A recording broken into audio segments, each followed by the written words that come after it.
I don't remember exactly how much time elapsed after that, but I kept on living. I was still living with my foster parents, and I can't really pinpoint exactly if it was 1 or 2 months later. The time is confusing to me. But one day I was sitting home alone, and I was reading everything I could get my hands on regarding Shirley Temple. Every movie that had come out, there was then a story about the movie, and I was one of the big fans. And one particular story, I think I read it 100 million times, over and over and over. That's the one where she's a very rich little girl, and she lives in this home with other children, and her father is a count or a duke, extremely wealthy, and he has to go to war, and then the news comes that he died, and she has to do all the dirty work in that home with the other children. It's a school, actually. It's a very nice school, and she has to cater to all these other little girls there, and life is very rough, but at no time does she believe her father is dead. So in between cleaning and serving and all that, she goes from one hospital to another to see if her father is still alive. She at all times believes he is. Well, I'm going to try to make the story short. She, right at the end of the movie, she finally does find him sitting in a chair where he has no recollection, no memory, and she kept yelling, "Daddy, Daddy," and her voice, it just got to him, and all of a sudden he recognized her, and she found her daddy, and they hugged each other, and a beautiful ending. I used to read that story 100 million times, and I identified with this character extremely much. Well, going back to this afternoon where I'm sitting, I remember Monsieur and Madame Poirot were not at home, and Janine wasn't home, and I'm reading that same story for the 100 million times already.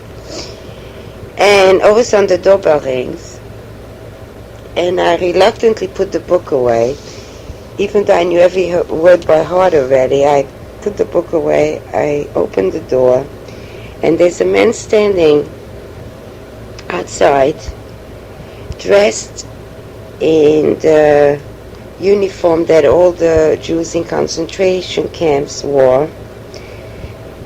He had no hair at all, completely bald, very, very skinny, with the blue and white uniform they wore at that time. And this man is just standing there, and I'm just looking at him. I don't know who he is.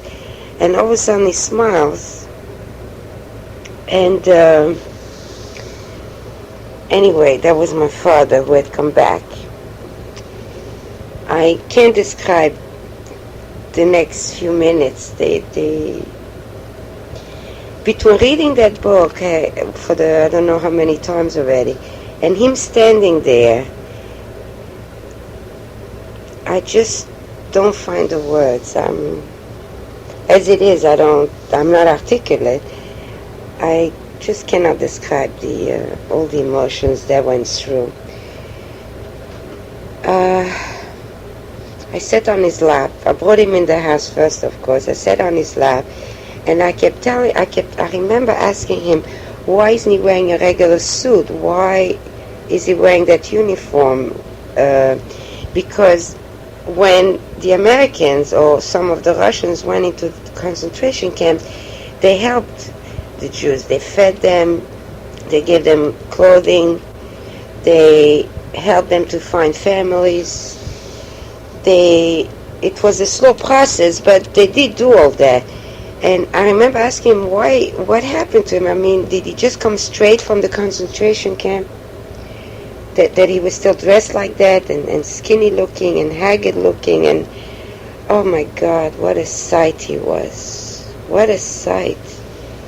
And he said that yes, he could have it would have taken about 4 or 5 days till they would have provided him with the clothing and the ticket and the train and the transportation, but he could not wait, obviously. He just had to know that I still was safe, and he came straight to Lille to see me.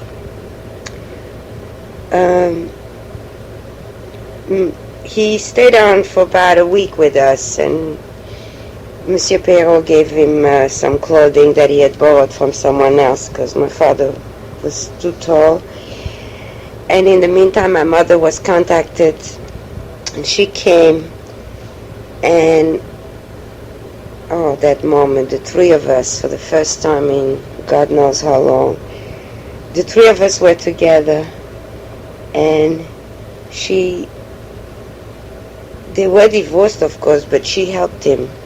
She brought a suitcase full of shirts and ties and clothing and everything for him. And we were together a couple of days, the three of us, at where I lived, at my foster parents. And what I remember afterwards is staying on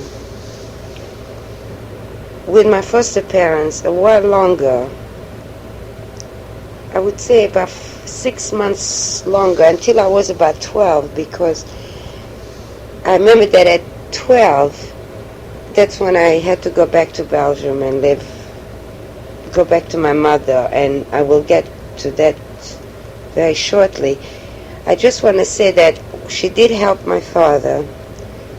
He went back to live in Brussels in a small apartment somewhere temporarily, and she had a gorgeous apartment in Brussels, and I remember staying on until I was about 12, even though the war had been over already. I do remember staying on and getting visits from sometimes my father, sometimes my mother.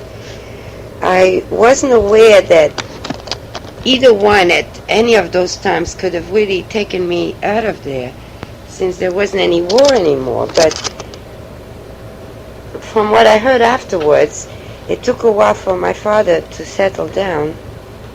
And my mother, at that point, only did all her business with the scarves in Brussels itself. There was no more point in traveling and smuggling back and forth. She just remained in Brussels.